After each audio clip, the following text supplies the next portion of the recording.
Hello and welcome back to another video. As you can see, I am stood up, which can only mean one thing, and that is that we are acrylic pouring today. I have a commission to do, an acrylic pour commission for 6 placemats. So probably about a year ago now, midway through lockdown, I was commissioned to do 6 placemats, and I was handed a Pantone, which I'll plop up here, that kind of captured the colours that they had in their dining area, and I was trying to match those as closely as possible. Now I have the placemats version of those, and I need to kind of match those colours again, which is a bit trickier now I've already done a set. However, I do have a spare coaster here, so if I show you these colours, there's kind of like that orangey brown in there, there's some greys, there's some deep browns, and then the white going through there. So we're going to try and mimic that again, but on a bigger scale, obviously with 6 placemats. I have those placemats here. They are all masked up at the edges so that the paint doesn't get too much on the back of them, hopefully, fingers crossed. And I do have a little bit of the mixed paint that I already had. So we have kind of like that yellow ochre colour, which dulls down when it's mixed with all the greys and the browns. We have this browny grey here, a deeper brown grey, and then this black, almost dark grey colour. So I need to mix up a white and potentially mix a little bit more of these colours up, because obviously I'm pouring on 6 placemats.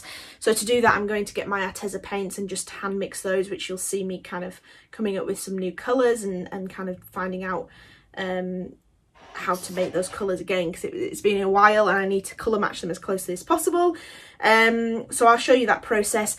I also am very excited that I treated myself to some new silicone mattes, because I varnished on my other silicone matte, which you've seen in the previous acrylic pour videos, and I think I warped it, although the warp seems to have gone away now. But anyway, I thought for filming, why not get some filming exclusive mattes, which are black to match my desk, and I've got 2 of those, so we will be using those nice pristine mattes today, which inevitably are actually covered in cat hair already. So what can you do when you own a cat?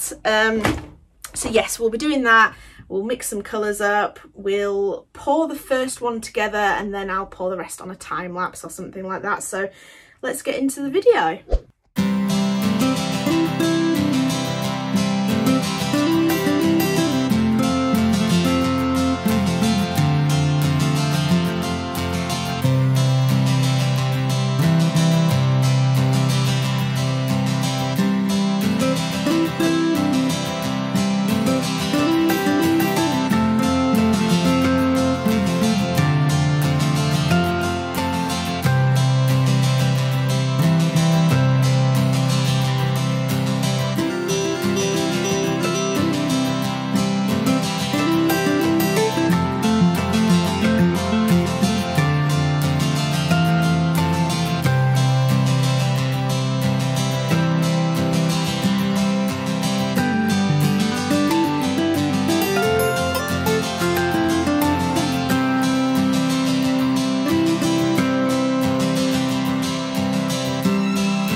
Moment of truth. I've mixed up these colours. As you saw, I just added a bit of extra brown into this one just to bring back the brown. It was a bit too grey.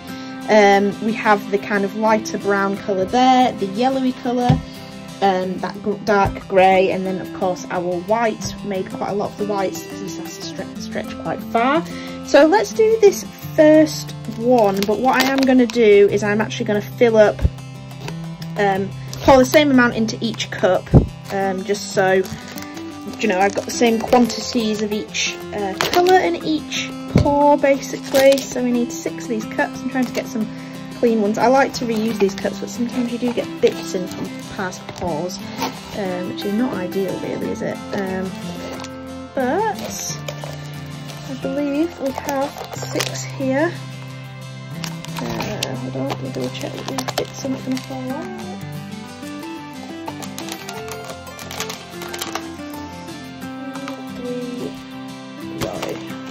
Actually, bear with me a second. Right, I have cleared that cup out. So looking at this, we have a fair amount of white in there. A little less of the yellow, because obviously the yellow is not in the Pantone, but you've got that really warm brown, so I added that in to warm up the greys and browns a little bit. So you can't really tell how much is going to need to go on there. So we're going to do a base of white, I think. So let's blob these in here.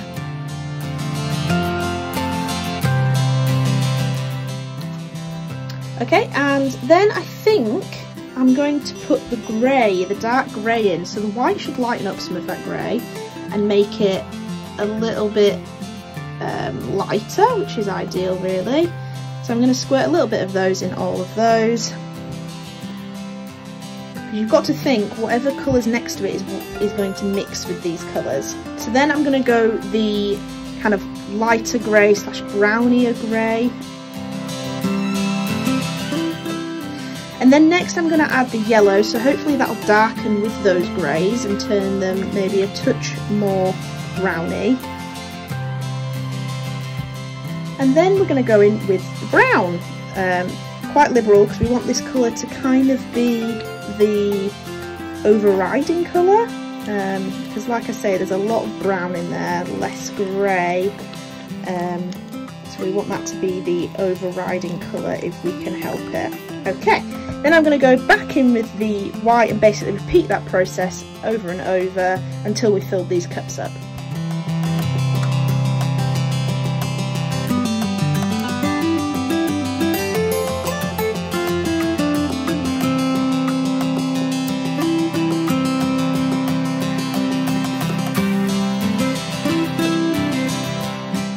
Right, we have our colours, so I'm going to separate these out and we're going to do this first one together like I said. I really hope I've managed to get these colours right again. That would be ideal. So let's pour this. I'm going to do a flip cup, so we're going to put it there. Hold on, I do not have a good grip on this.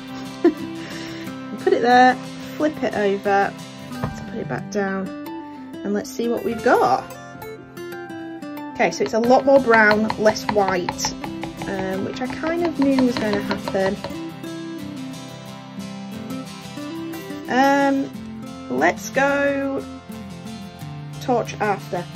Let's tip now quickly once we've got it on here. Nice and in that corner. Let's get a bit more of that white in there. It's a little bit more grey than we were wanting, but that's okay. That's okay. A little bit of that white off. I mean, we might not end up using these. We'll see. They're quite nice though. They're nice. Very nice. Okay. And I'm going to just quickly torch it, although there's quite a lot of cells already there. Not bad. I did see it over mixing in the cup because of how high I was pouring, but I kind of liked that. I didn't want that yellow to be really dominant, which, you know, it could have been. But that's that one. I think that's quite nice. So let's get on to the rest. I want to do them quickly before they overmix in the pots, and then we'll catch up at the end.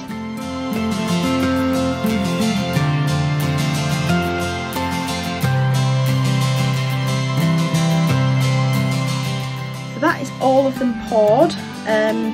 They've turned out a lot more white, less dark, as you can see. I mean, they may darken when they dry, so we'll revisit this once they're dry, but I really like them, and if this client doesn't like them and I re-pour them, which I will film again then, I'm sure these will sell on my stalls at some point. I think they're actually really pretty.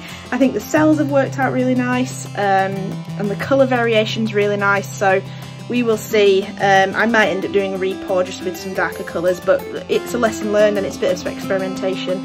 And like I say, I'll probably just sell them on my stalls if the client doesn't like them. So I will revisit this and we will film the end once they are dry in a couple of days, and I'll show you the results later. Right, they are finally dry. It took quite a bit longer to dry than usual, but these are the finished products. I'll show you them one by one. But I think they've actually turned out quite nice. They're very different. They selled quite a lot, and I think that's just from me dropping the paint in from quite high because I didn't add any silicone oil to this mixture. And they've dried a little darker than they were when I first poured them, which is ideal really, because I was a bit concerned they were a bit light. And they're quite nice. They're a bit more heavily white, but then when I look at the coasters that I took a photo of, they are a bit more heavily white. However, these have turned out way more brown than the coasters, but that's fine because I think they match the Pantone a little bit more. So I will ask the client whether they want these or they want a repour, but regardless they will sell somewhere, and I think they're quite pretty actually, with the white and the brown, and this yellow ochre just slightly peeking through. It's quite nice, I feel.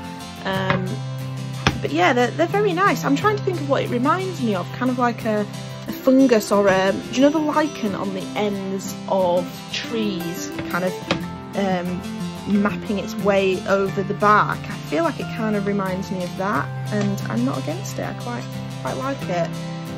That one's quite white. Yeah, like I say, I think, I don't know, just tone down the white a touch, I don't know. But it's quite nice. I quite like them, and like I say, if they don't sell to this client and I need to do a repour, that's absolutely fine. There's no rush on this order. And these can just sell on the stalls or online, and that's fine with me. I'm not too bothered about that really. But I think they're quite nice. I'm sure they will match quite a lot of people's kitchens or dining room areas, and I think it's quite a success, so I'm quite pleased with that.